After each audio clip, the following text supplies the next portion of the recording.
Chapter 162. The test chapter will be revised after 1 hour. If there is any inconvenience, we are very sorry. What a big matter. Roasted pork elbow, fried persimmon with egg, the stuffing dropped to the heavens. Who would have thought that before he finished, the next thing he said was, "I heard the snake is real." What? Coming and going, running and running. This court is in the right place, rushing to chase after the hooligans, a group of people under the right circumstances, fighting Longsheng Tongna. De Shizhen, Dao shouts Shizhen's enthusiasm for the sound is right. Subordinate pretends to be she by not far away, falling sound and breath sigh that he has not returned. At the same time, Wan Tu, who was watching from afar, let out a sigh. He could not bear to see the snake being real. Men with high faces, we can see that pouncing on family members is difficult. We can see that fighting the dragon Shang Tong can catch what? How can we submit to the Western by Wu trash group of idiots? AI. Step by step, it is always late. Later on, we went to the bag and placed side by side in the fighting dragon knowledge. Our subordinates are sure that the fighting dragon Soa Zhou, who is tracking our movements, can only find him in the secret of our subordinates. You can't get rid of Duan Shou's appearance. How do you show off? You stare at the ball of a rabbit, and you are in the snake's true heart. When you are in the snake's true heart, you are in the small one. When you are in the small one, you are in the small one. Is it really him? But I have to keep an eye on him? This person is so used to it that he can't take the snake for real. He has to endure in the dark. You're the best when you're in turmoil. Why are you looking at me? It's obvious that you're thinking of something. The snake really looked down at the distance of a few hundred meters, passing through a streak of light, standing on the roof of the house. This is like a cat with a ball of rabbit in the house. The middle of the night is black. Old Song, who was familiar with the shadow and body, stood on the edge of the roof to take a look at the child. The serpent on the upper body is really locked firmly in the beginning and end, while the light is sharpened and sharpened against the other side.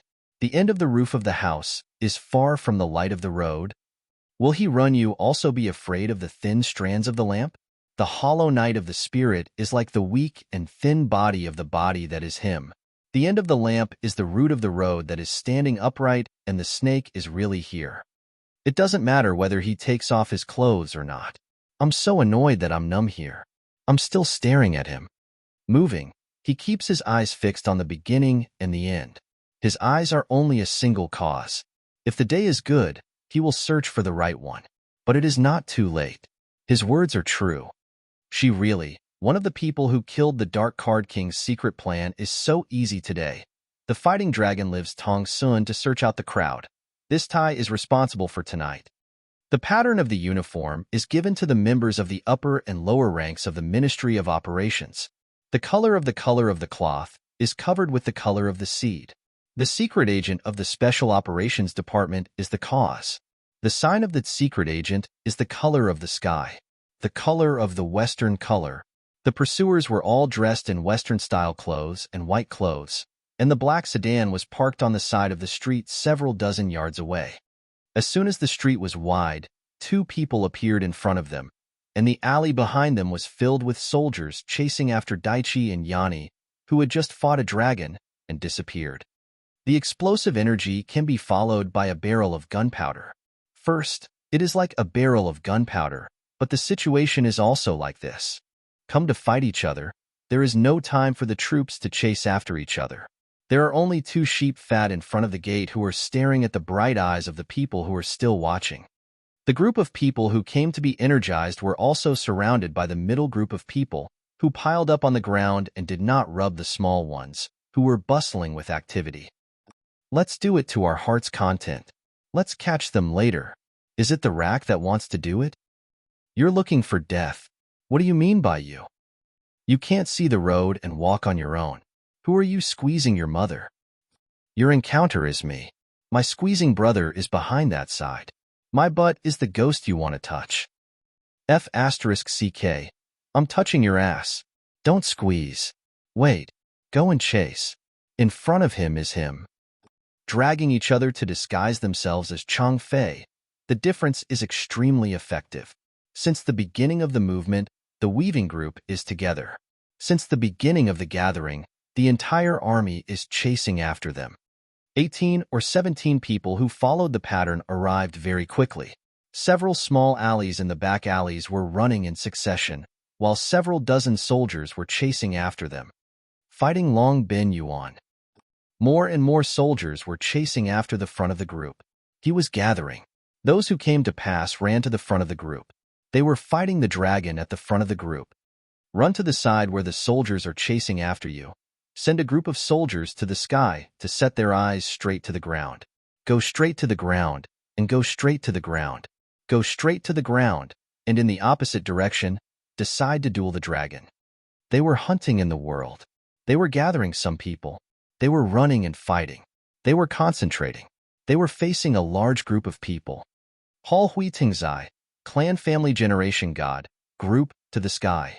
They were not able to fight the dragon. How big was the number of forces to gather? The area of the desolate domain was about to be big. The head of the camera control monitors side street invading, and using the machine hands human enemy invading through. Busy not fighting the dragon, helping the arcane master Black Ji Ming. When Chengguo was running away, he was a little smaller. To the front of the group, they were chasing after the group's group, to the sky. They were showing the map. Ji Ming looked at the machine hand's own self. He took the new heavy fighting dragon. On the other side of the dark strip of the street, the dragon appeared, and on the other side, it went to the other side of the house from Yani Dong, who was carrying a rapid speed. Face to face with this solution, the next try to taste the strategy of the wolf swallowing the tiger driving away. The next use of the Zhong ancestors' old move to use to calculate the fight. Want a strange attack, suddenly fight the dragon. Set the position with the person who set the match the enemy Dao ran. The moment the cannon came up, he gave it to the rear. The fighting dragon appeared to be able to shoot the sniper's arrow. The top of the top tower water was in position. My heart is in the center of this area. This is in the position of the tower water that has come before the firing of the barrel of arrows is finished. The sub-target barrel of arrows is finished. Only if it is not, the street is wide enough to open to run, as long as it is possible not to follow his words. The weapon martial nature was to kill the big race. This barrel of arrow fire made the district street Jingdong look sick. How could she not think of it? She finished. Shivering cold, she could not bear Yin Dong's fighting dragon. How terrifying. Hiss. Exploding until the meeting, then the street appeared. I want only. The cannon fire is even more. The spearhead is simply not. The kind of spearhead? The weapon martial type was heavy. Only then can we change a little. We must do it well. Weapons are heavy, but we can still use them. We must keep an eye on this fellow's valiant strength. Dao Shi Yanadong against one side. Go to the other side to run out of the gate. Push the other side toward the gatehouse. Fight the dragon. Wrong, not luck. He calculated it. It was not good. Just like the main room, where the sound could not be heard quietly. The front room, the back room entered and rushed. At the end of the day, it was not worth it to run one person and two people to give way. In that case, it was also worth it to see Yanadon behind the fish mixed group. People ridiculed him by going to the internet and posting photos of him after he was done. A bunch of people criticized him. First, they were all enemies. Then, they chased after him. First, they were all enemies. First, they chased after him. Chased them. He let them go? After he got rid of the fellow's family group, he asked. Then Yin Dong went in and out. The room entered and rushed through the door and window, twisting the speed to fight the dragon. Lu Er went up and pulled the girl's heavy bowels. He pulled her to fight the dragon square. He jumped up and grabbed the rope. Chang Fei and Yin Dong's square went down to shake the rope's lock. She threw a return to fight the dragon. At the same time, Lu Er went a jump. Pleasing to the eye, pleasing to the heart. Simple to see. Smooth flow to return the member's movement. Compared to artificial movement, this was him. The bottom beat the soul. On the platform, the window, the side of Lu Er went to the wall to jump. He jumped up and faced the side of the wall to fight the dragon. In an instant, he rushed into the alley. This is 100,000 taels of silver. I can't take it. You bastards are from the same clan. The style fong corresponded to the coming and going. Think about it. When he was fighting the dragon, he rushed into the alley. The heart is frightened step-by-step version. The explosion is ready. The barrel of arrow fire is still far away. When the shooting sweeps, it follows the spear to rush to the head.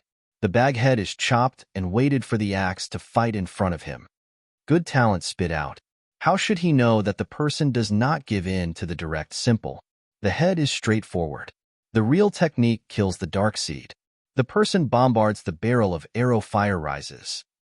Kill the dark explosive style carpet ground. A hole coming over aircraft flying car call hoo hoo hoo hoo hoo hoo hoo hoo hoo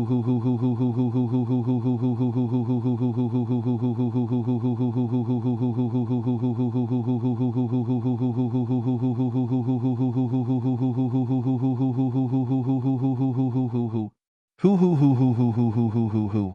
For example, when he thought about fighting dragons, he was far from being able to surpass those big and rough men. He was from the same clan as Li Shi, so he had no choice but to say.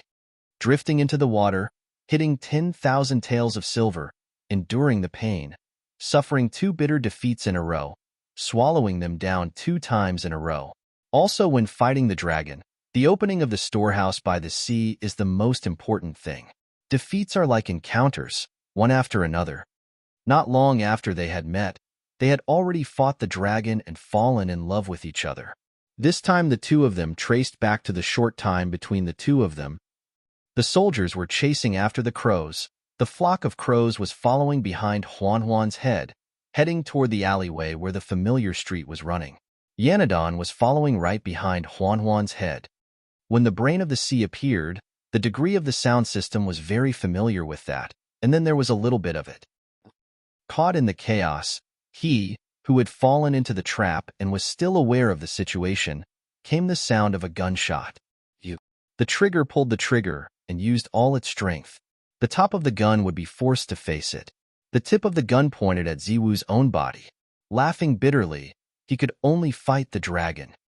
Ruthless, you count it. The clan's gate is inferior. In the battle of strength, there was no such thing as this. After going through the fainting shock, there was no big hindrance.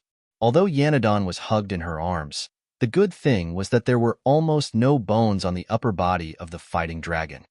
After coming to the inner region of the gathering department, the surrounding area will be determined.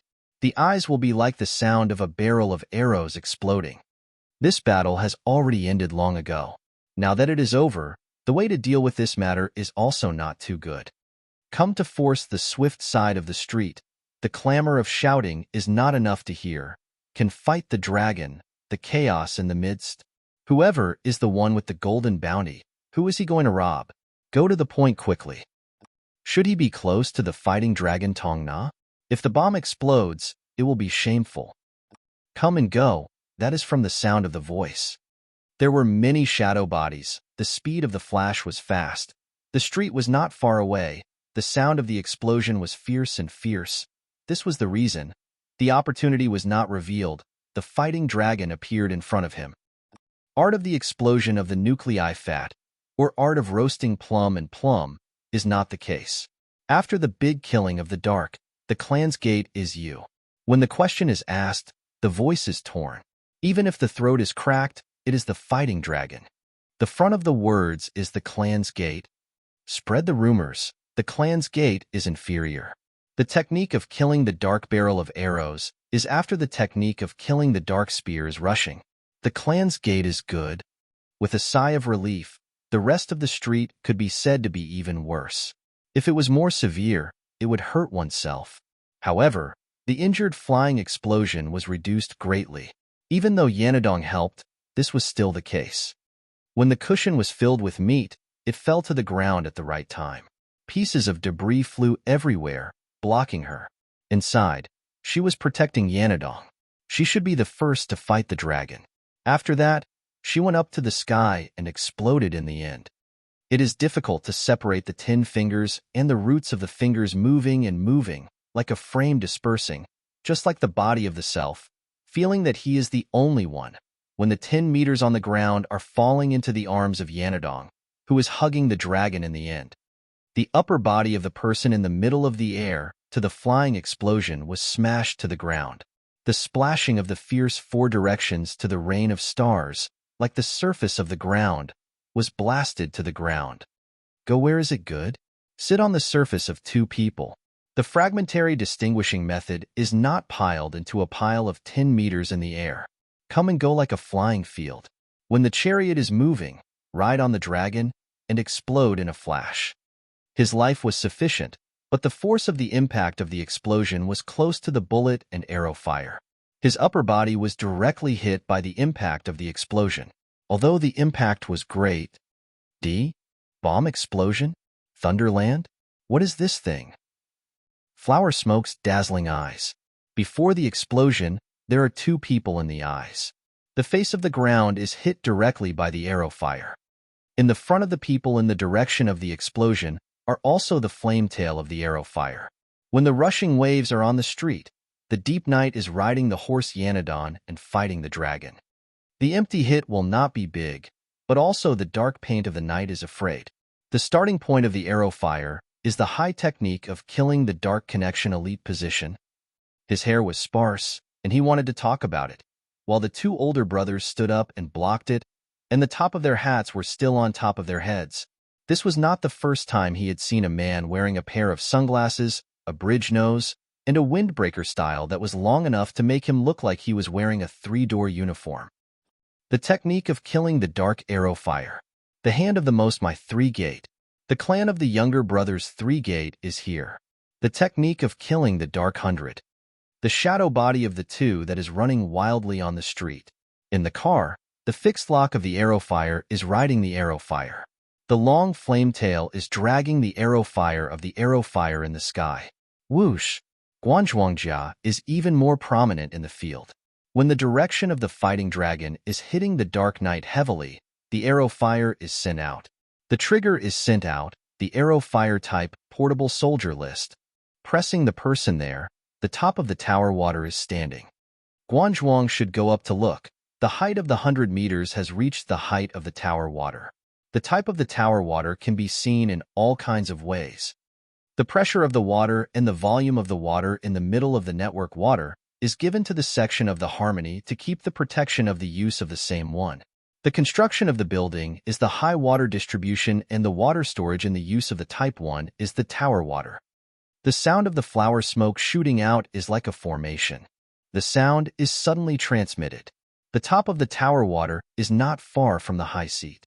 In an instant, this can be. To think that the sky is really like this fighting dragon, when the speed of the flying car is riding the horse. After the question is asked, should the distance of the answer be pulled open? The spearhead rushes to use as 1. The axe warrior uses 1 to kill the dark 2. The speed of the wind is faster than the speed of the lightning. The speed is faster than the speed is faster than the speed is faster than the speed is faster than the speed is higher than the speed is higher than the speed is higher than the speed is higher than the speed is higher than the speed is higher. La hua, la hua, la hua. Make do with the car for your own use. Can only go down to the situation of the car tuama is not found. The key to the lock car tuama is pried open. The key to the lock car tuama is pried open. Shui Hyaming and Jing Zhe.